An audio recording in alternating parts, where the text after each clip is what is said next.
Siyempre first po, I was very excited. Tapos, after nun, na-feel ko na po yung pressure kasi after po nung nalaman ko na Project Loki, nalaman ko na rin po yung mga magiging co-workers ko, which is sila Jada. So, it was more exciting for me. Tapos, yun, overall, it was such an amazing experience for me to be part of this project.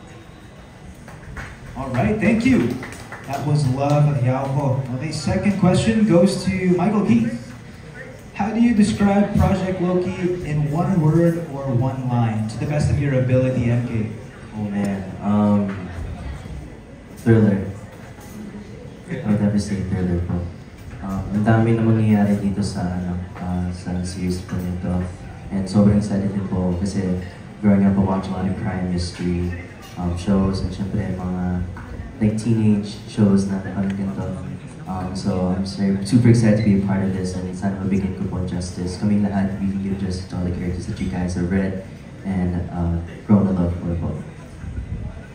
Lovely, no doubt about that. Next up is Ashley Diaz. We have this question. Anong feeling na part ka ng something this big and knowing na malaki ang fanbase ng original story? It must feel so flattering.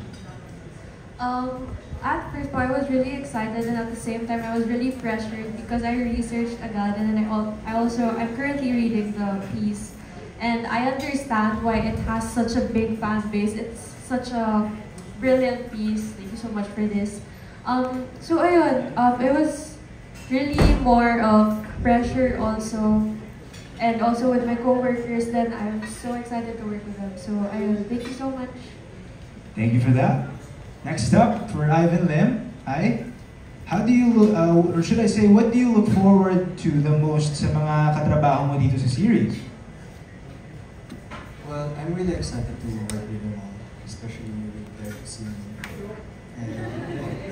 And they're all great actors, and yeah, I'm just really excited to work with them.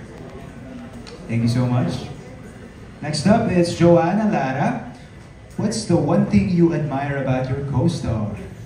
Co-stars. Actually, some of them po, it was my first time meeting them. So, I was starstruck by them. Tapos, very flattered also to have to be able to work with them because this is my first time, biggest project po in the acting industry. So, it was kind of, I feel a little bit pressured working with them, but since knowing them, very very approachable, very easy to work with. Kaya ayun, along the way, nag-enjoy din naman po. Thank you. Up next, it's Kurt De Los Reyes. How is it working with Direk Sian for the first time? First time ko po maka-work si Direk Sian and ano po kami, yung sa audition pa lang po, minimake sure niya po na comfortable po kami sa kanya and wala po kaming dapat ikatakot. And nung sa ano po, nung test na po kami, ayun po, ginaguide niya po kami and he makes sure po na we feel comfortable po with them and to all the production po. And excited po ako sa future na mga mag-taping, ganyan po. Sweet. Maalaga talaga sa Direk Sian. Love to hear that. Now the man of the hour, Mr. Dylan Menor. Hi, Dylan. Hello, brother. Hi, brother. Can you tell us a bit about your character at kung paano mo siya nare-relate sa totoong buhay mo? Oh, okay, wow. Character. So, Luis Kingsley Mendez, or also known as Loki Mendez. Well, he's such a complex character. He's very deep. First of all, very mysterious, nonchalant. He's very calm lang, tahimik lang. Pero at the same time, he's also very intelligent, especially when it comes to doing investigations. At madaming investigations ang gagawin natin for this Project Loki. And yeah, he's very intelligent, he's smart, and especially when it comes to deductions. Diba? So, in terms naman, pagdating sa, if I would compare it to my personality, medyo malayo sometimes pag lumalabas yung extroverted side ko. Pero when it comes to my introverted side, so I think I'm an ambivert, lumalabas din naman yung pagiging nonchalant ko, pagiging mysterious.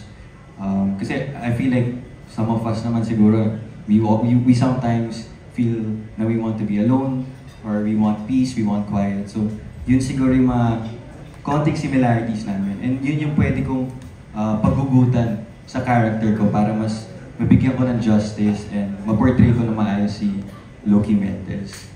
And it's, mention ko lang yung syempre yung Seducing Rick Palma, Trip Palma. So very thankful ako sa Viva for giving me this opportunity and sa Signal, sa TV5. So very different si Trip Palma kay Loki Mendez. So grabe yung contrast. And it's gonna be a challenge. It's gonna be a good challenge for me, especially pagdating sa acting. So yeah, I'm very thankful kay Direk sa guidance. Thank you sa mga workshops natin, lahat ng advices mo. And of course, kay Sir Rain, ako si Yabara, palakpakan sa story niya, napakaganda. And ayun, so yun yung contrast ng character and yung personality ko.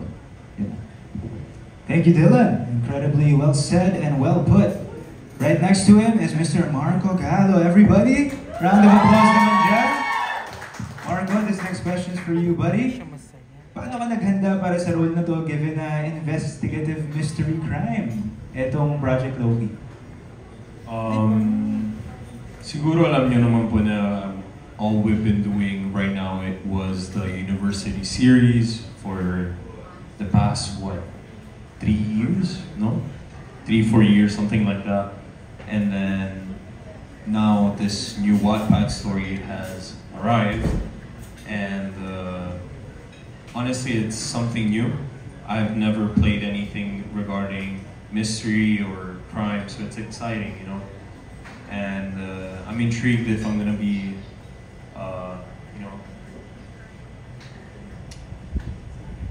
how do you explain this? Like, I'm excited to do it, but then I'm scared at the same time because it's something new, you know. And so you're like deeping your feet into new waters, and hopefully on set we're gonna be able to do it. Yep. Thank you for that. Yes, round of applause for Mr. Marco. Now for Jada. Hi, Jada. The screams are deafening. Dito sa Viva Cafe, thank you for that. We appreciate the love. Now for Jada, how did Direk Cian help you understand your character better? Very, very nice question. Well, for starters, I'll say it once and I'll say it again. Napakaswerte po namin as a cast of Project Loki to have Cian Lim as a director, but also, his background as an actor. Napaka-blessed po kami that we have somebody who really understands us and our process so well. And I just want to take this opportunity, Direk. Thank you so much for how generous you are and sa lahat ng effort mo ngayon pa lang to really make this project what it needs to be. I think dun pa lang sa mga conversations namin together, because when Direk and I talk, hindi lang siya from one actor to another, an actor to a director, but also as parang kapwang creatives ko din. Kasi I would say na I'm versed as well in the creative field. I've dabbled in directing as well for music videos naman. But in this particular scenario, we're also talking about the soundtrack of this project. We've been collaborating on that, and ako din from the soundtrack and the music standpoint, gusto ko din talaga makuha yung insight niya in making songs that will fit his vision for this. So, ayun, I think through those conversations, mas lalo ko pang naiintindihan si Dory. I think nung unang palang direct, yung unang Zoom nating dalawa before I started writing songs for the soundtrack of this project, I asked you immediately, ano ba yung vision ni Lorelai sa eyes mo? And I think that was really helpful for me, not only just as an actor, but as a creative as well. So, super big props. I think every workshop, every conversation I have with Direk Cian is so enriching for me. Yes. Thank you. Hi, Martin. Is Martin here? Hi, Martin. So this next question is for you. Project Loki already has a very strong following. Tama po ba? So, do you feel any pressure or excitement about meeting those fan expectations? Yes, yung pressure nandun pa rin since galing po ako sa Mutiana Section E. Yung transitional from rom-com to thriller, nakaka-pressure siya kasi ibang genre siya compare sa pinanggalingan ko. And yun, pero at the same time, I'm excited kasi hindi na siya rom-com, parang more on mystery na eh. Like, we're gonna solve crimes and mga ganun. So, it's very exciting. No truer words said. Couldn't agree with you more there. Next up, we have Yumi. Hi, Yumi. So, Yumi, nabasa mo naman na yung material, you've read it. Sa palagay mo, bakit must-watch ang Project Loki? Gusto ko lang sabihin na kailangan din talaga ito panoorin ng mga readers and yung mga non-readers kasi hindi siya yung typical na romance, hindi siya yung kilig-kilig, more like about mystery siya. And ayun naman yung maganda kasi magkaiba ng genre. Like, etong Project Loki, ibang genre siya. And gaya ng Seducing Drake Palma, ano siya, romance and rom-com siya. And dito naman, medyo serious kami dito. Yes, Marco. So, ayun, add ko lang na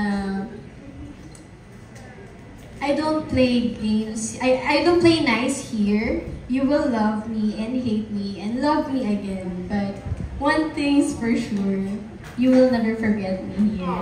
Aww! Ayun lang. Maraming salamat po.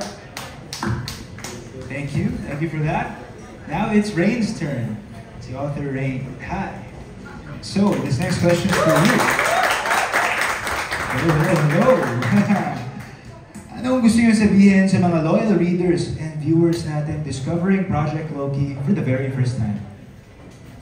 For the old-time readers, for those who have read the source material or the novel or the online version, based on what I have read and what I have seen with the script and everything that is being done currently, we can assure you that it is going to be faithful to the structure of the source material, so you do not have to worry about it deviating from what you are familiar with. So hindi lang kinuha yung title nito, hindi lang kinuha yung pangalan, tapos itinapal sa mga actors natin at ginawa ng ibang kwento. Kaya makakaasa kayo na yung kwento na inyong minahal, yun din ang inyong mapapanood. As for the new audience or viewers, if you want something diverse doon sa inyong media consumption, this is one of the perfect choices dahil yun nga, this is a mystery and I'm not sure if this is correct, but it's probably the first or one of the few mysteries under Viva One. So it is something fresh, something unique, and there is something to look forward dito sa ating adaptation. And of course, add ko lang din, for the long-time readers, meron ding dadagdag dito, meron ding lalaliman pa nung kwento at saka nung direction, yung alam natin na kwento. Kaya talagang kahit nabasa mo na yung kwento, kahit kabisado mo bawat salita, meron ka pa ring aabangan at merong magsusurprise pa rin sa inyo. Yun lang po. Thank you, Rain. On to our director, Mr. Sian Lim. This next one is for you. Yeah, Sian Lim, up close and personal, everybody. So, Direk Sian, what are some of the reactions you're most thrilled about, you're most excited to seeing once mag-roll na kayo and once mag-premiere na to sa Signal Play and Viva One, from the fans, of course?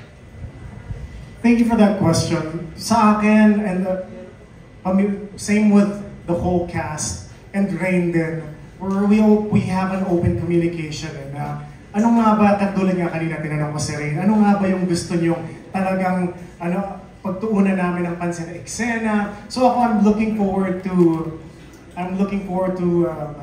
una sa lahat, magsimula na yung shoot ng Project Loki because we were more than ready. I feel na ready na mag-principal photography for this. The fans are also waiting I've been reading yung mga reactions online, and ako para sa akin, we just want to give justice. We want to stay true to the source material. Hindi namin yung katulad nga ng sabi ni Rain na hindi lang ito basta kinuha yung Project Loki tapos iibahin namin yung kwento. We will do our best to execute as close as possible. But syempre, gagawin pa rin namin this is an adaptation. So makikita nyo in the flesh yung mga paborito yung characters. But they're very excited. Sobrang nilang eager and sobrang nilang, they're all passionate. Tingnan nyo naman sila. They're stars in the making. So, and stars actually, diamond in the rough. So, I'm very proud sa kanilang lahat. And I'd like to take this opportunity to thank Wattpad Viva for giving me this really big responsibility of directing Project Loki. So ako naman gusto ko lang po mapasaya lahat ng manonood nito. So thank you for that question. Walang anuman, Direk Sian. But that's not the only trick we have up our sleeve. Kasi naririto siya to capture our hearts both on stage and on screen. Everybody, may special tayong performance from none other than Miss Jada. But before that, everybody, may we kindly ask the rest of the cast and the crew to exit. Momentarily lang naman po. To give Jada all the space she needs for this one-of-a-kind performance. Yes. Good afternoon po. Good afternoon po sa inyong lahat. I'm Jada, and I play Orla Rios. But for now, I'm gonna be performing the song as Jada para to sa mga taong naramdaman nila o kala nila sila yung bida ng kwento ng buhay nila. So, hindi. I hope you guys like this one. Sinulat ko po yung kanta nito. This one's called Bida.